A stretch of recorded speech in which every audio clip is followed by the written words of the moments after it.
భారతీయ ఛానల్కి స్వాగతం. జై శ్రీరామ్. హర హర మహాదేవ్. మమతా బెనర్జీ మళ్ళీ నాటకాలు వేయడం మొదలెట్టింది. ఇంట్లో సడన్గా పడిపోయిందట. వెనకాల నుంచి ఎవరో తోసేశారట. అంతా కరెక్ట్గా సెంటర్లో ఏదో గాజు ముక్క గుచ్చుకున్నట్టు గుచ్చుకుంది. దాంట్లో నుంచి చక్కగా ఒక ట్రెక్టర్ జారులో ఆ ఫోటో తీయించి పెట్టింది. హాస్పిటల్లో చేరిపోయిందట.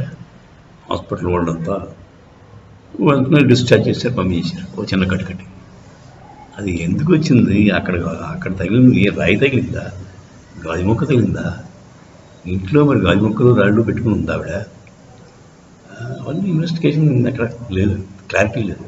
వెనకాల తోసిన వాడు ఎవడు అంటే మనుషులు, వాళ్ళ సొంత మనుషులే ఆవిడకి విరుద్ధంగా ఉన్నారా, వెనకాల నుంచి తోసేసే రకాల వాళ్ళు అలాంటి ఏ 4th ఫ్లోర్ 5th ఫ్లోర్ నుంచి తోసేసి ఉంటే గొడవ వెళ్ళిపోయింది కదా, శని వెళ్ళిపోయింది మన దేశానికి.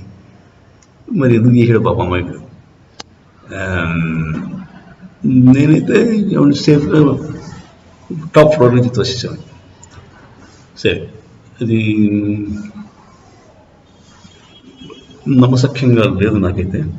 మళ్ళీ ప్రశాంత్ కిషోర్ గారి స్ట్రాటజీ ప్రకారం లాస్ట్ టైం కాలువరే కొట్టుకుంది, ఈ మాట బుర్ర బద్దలు కొట్టుకుంది అని అనుకుంటున్నాను.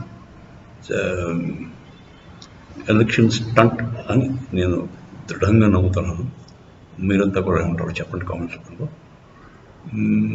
కానీ దీని వల్ల ఆవిడకి బ్రౌనింగ్ పాయింట్స్ వచ్చి ఎలక్షన్ గెలుస్తుందంటే వెస్ట్ బెంగాల్ ప్రజలు అంత వెర్వేదల, వెస్ట్ బెంగాల్ హిందువులు అంత పిచ్చివాళ్ళు. ఈ డ్రామాటిక్స్కి పడిపోవడానికి, నాటకాలకు పడిపోవడానికి, హిందువుల మీద అరాచకాలు చేసినప్పుడు అవన్నీ మర్చిపోతారు. ఇప్పుడు ఒక సందేశ్ ఖలీలో అరాచకాలు చేయించింది వాడు దగ్గరుండి. వాడిని ఇప్పటికీ కాపాడవాలని చూస్తుంది ఆ రాక్షసుని. అలాంటి ఆవిడని మనం క్షమించచ్చా? హిందువులందరూ ఏకమై ఆవిడ్ని మళ్ళీ వెస్ట్ బెంగాల్ వైపు చూడకుండా బంగ్లాదేశ్ పారిపోయేలా చేస్తారని నేను ఆశిస్తాను. మీరంతా ఏమంటారో చెప్పండి. జై శ్రీరామ్. హర హర మహాదేవ్.